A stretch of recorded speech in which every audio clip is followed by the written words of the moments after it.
Hola, bienvenido a la sesión número 4 de Mantén, Encendido tu Amor. Así que ahora vamos a ver el siguiente video.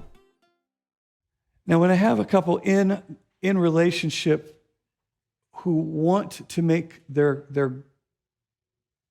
relational goal connection, I begin to say things like, well, do you know how this person feels loved? One time I had this couple in my office, and I said to the man, do you know how your wife feels loved? He goes, not really. I said, well, do you love her? He says,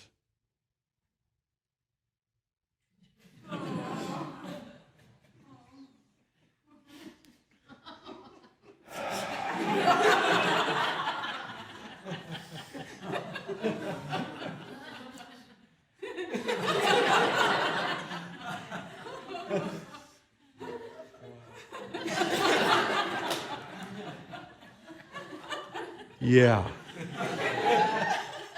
Wow. I asked her, I said, do you love your husband? Now, this is a Christian woman. She says, by faith I do.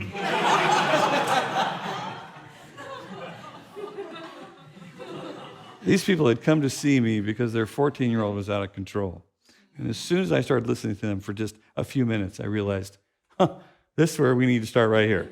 This massive disconnect right here is a pipeline for that boy's anxiety. So we went to work on them, and I asked him, I said, do you know how she feels? You do love her? He goes, I said, don't do that again. Let's just go fast forward. You do. Do you know how she feels loved?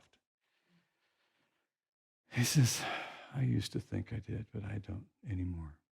I've become so frustrated. I said, all right. Well, have you ever read the book, The 5 Love Languages by Gary Chapman? And he said, of course. How many of you have read it? Yes. Yeah, okay. No, not you have it, but you read it. Yeah, okay. Gary Chapman's 5 Love Languages. Now, somebody sent me an email that looked something like this one time. They had these 5 things written down. I was like, oh my gosh, that's genius. That is absolutely a revelation from God. Because here's why. When you have a strategy to increase love in the relationship, that same strategy is decreasing fear. So when I'm sending a message, I love you, and it's going in and you feel loved, fear is dissipating from the relationship. See, the very best you shows up when you feel loved.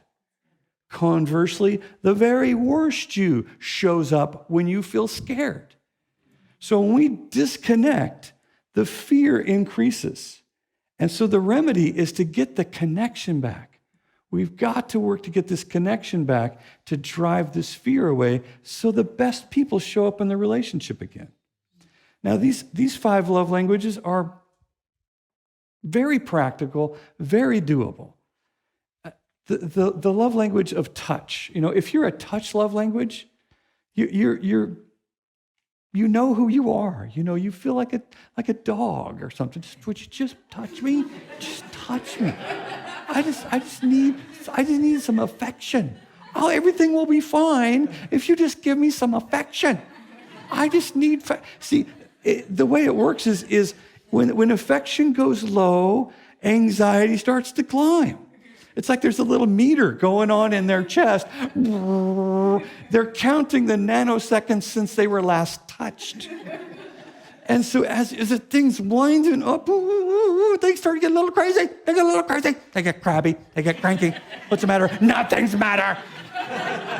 But if you walk up and hug them, it's like the little meter goes, it resets to 0. They're like, oh, I'm back. Wow.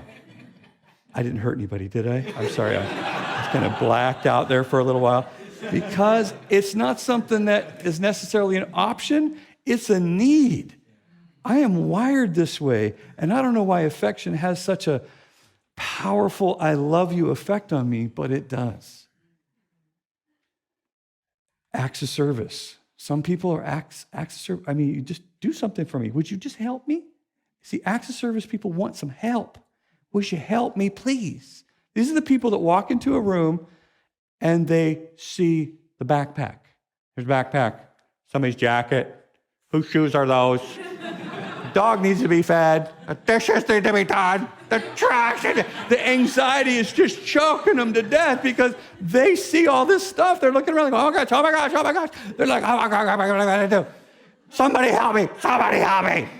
And so okay, I fed the dog. I took the trash out. I got to put my backpack away. Okay, those are my shoes. Like, oh, that feels like you love me. You helped me.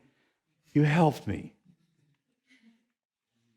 They're not trying to control you. They're not your mom or your dad. They just have filled with anxiety over tasks that have to get done. And they're afraid if somebody doesn't help them, they're the only ones that are going to be stuck with it. All right? Gifts. If you're a gift love language, you know that it feels like somebody loves you when they give you a gift that says, I know you. I've been paying attention to you.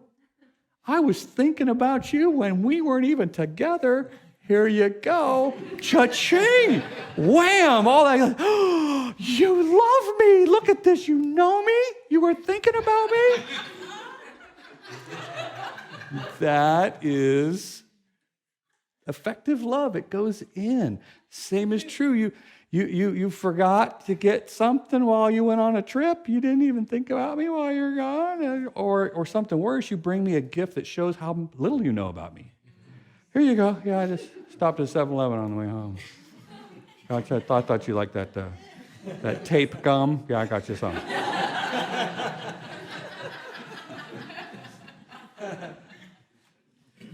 Arrow to the heart. I wasn't trying to stab you in the heart. I thought you liked stuff. Here you go. Like, no. I like stuff that shows that you love me. Quality time.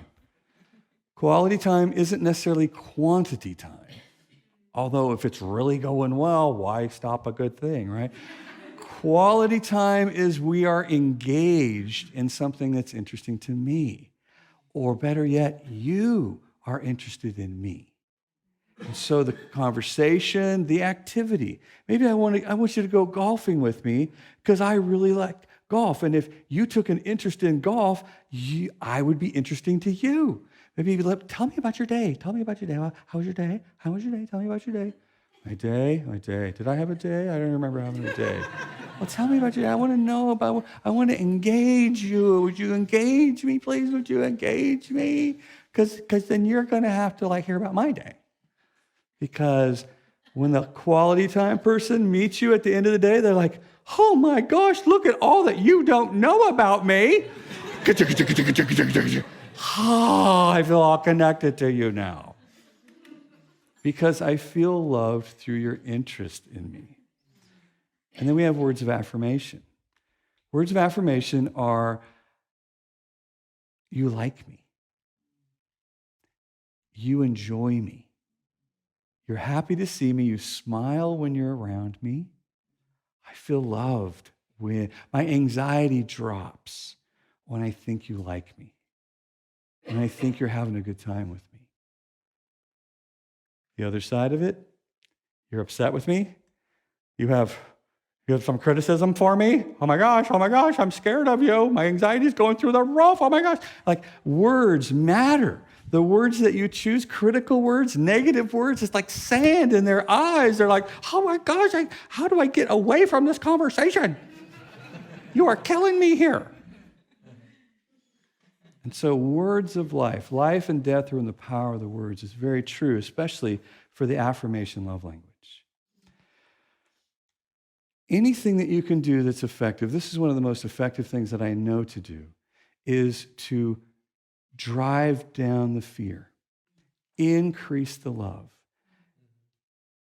work on the connection. Because as you work on the connection, as you demonstrate your commitment to the connection, fear dissipates.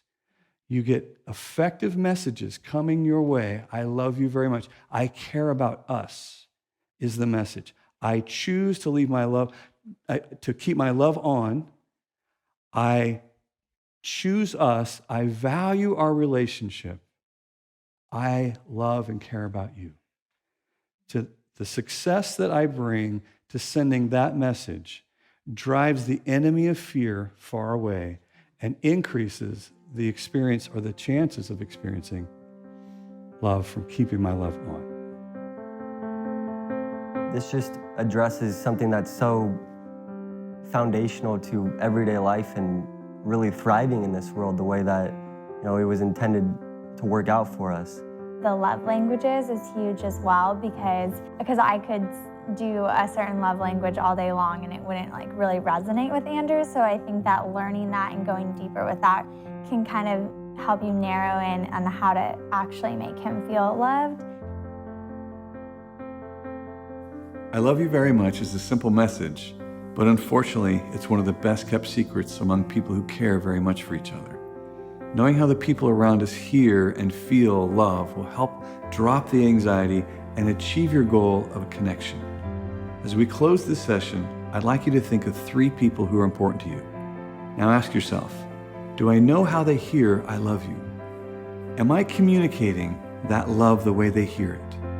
And don't forget, keep your love on.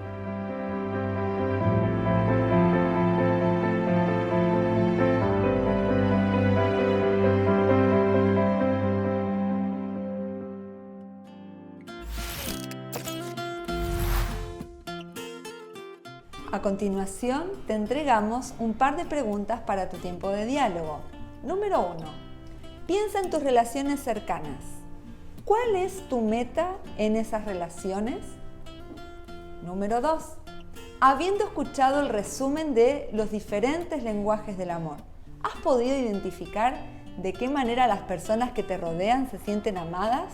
¿Has podido identificar la manera en que tú te sientes amado o amada? Y el desafío para esta semana es el siguiente.